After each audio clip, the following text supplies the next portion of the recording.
โอ้โหเหลือเชื่อคิดว่ามือคืนนี้มีมาลัยเพียงแต่2 พวงเท่านั้นแต่บังเอิญมีม่ามืดเป็น FC แฟนคลับคนใหม่เพิ่งมาแจ้งเกิดอยู่ต่อหน้าน้องธิดาลาวเฮ็ดมาลัยพวงใหญ่อีกพวงหนึ่ง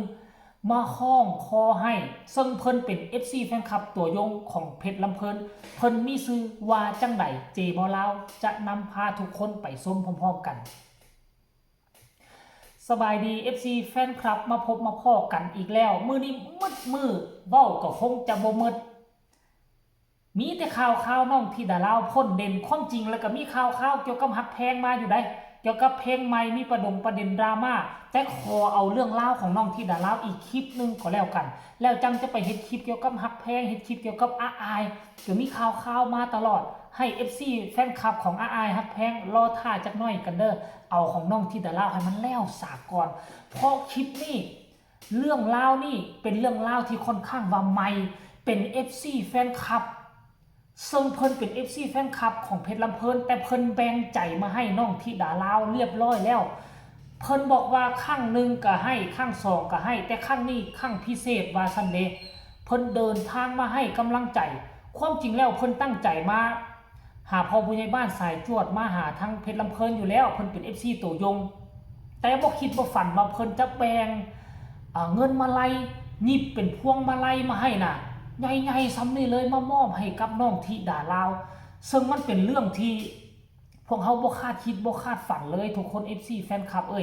เนาะเพิ่นมีชื่อว่าแม่แดงสายจวดเป็น FC ของพ่อผู้ใหญ่บ้านสายจวดใส่ชุดสีแดงสมกับชื่อแม่แดง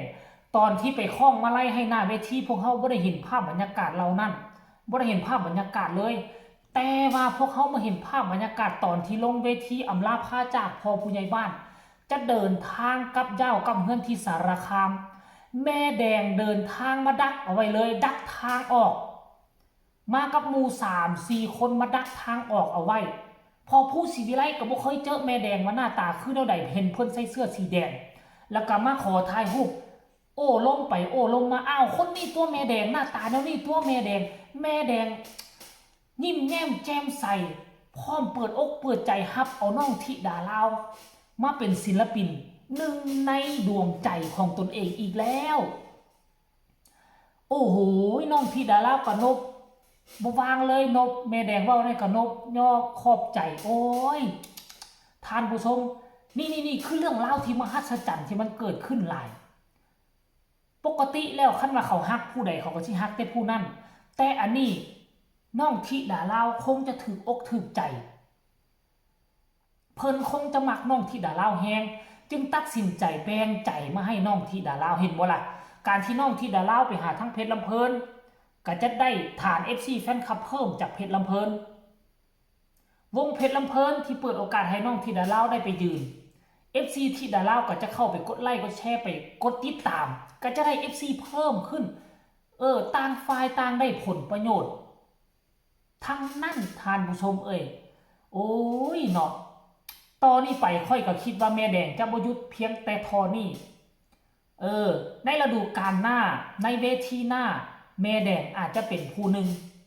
ที่ติดตามให้กำลังใจน้องธิดาลาวที่เดินทางไปขึ้นเวทีหั่นที่เดินทางไปขึ้นเวทีนี่เป็นแท้แน่นอนรายละเอียดให้ทุกคนไปชมคลิปภาพบรรยากาศนี่สากล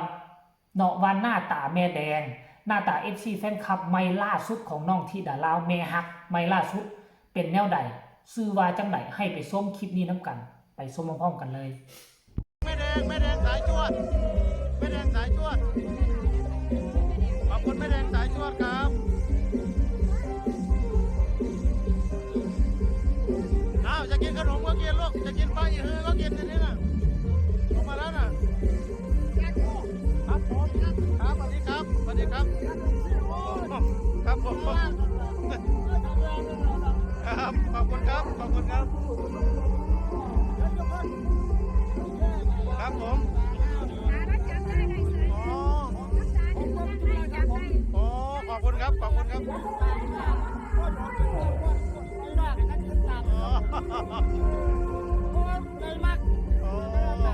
อบคุณครับขอบคุณครับกินอะไร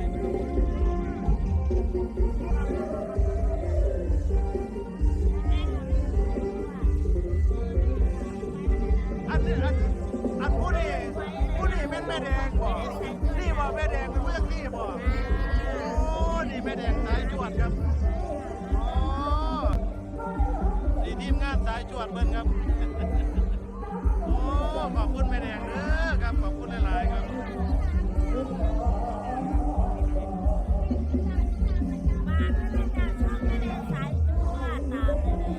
อ๋อครับผมขอบคุณครับขอบคุณครับ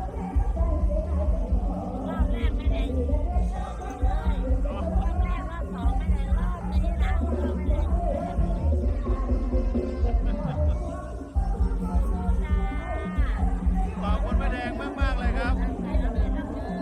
ครับผมครับผมครับขอบคุณแม่แดงครับขอบคุณทีมงานสายจวดทุกคนครับ เห็นบ่ล่ะบ่คาดคิดบ่คาดฝันทุกคนเอ้ยฟังซื้อนามสกุลเอิ้นว่าแม่แดงสายจวดปฏิเสธบ่ได้ก็คงจะเป็น FC แฟนคลับ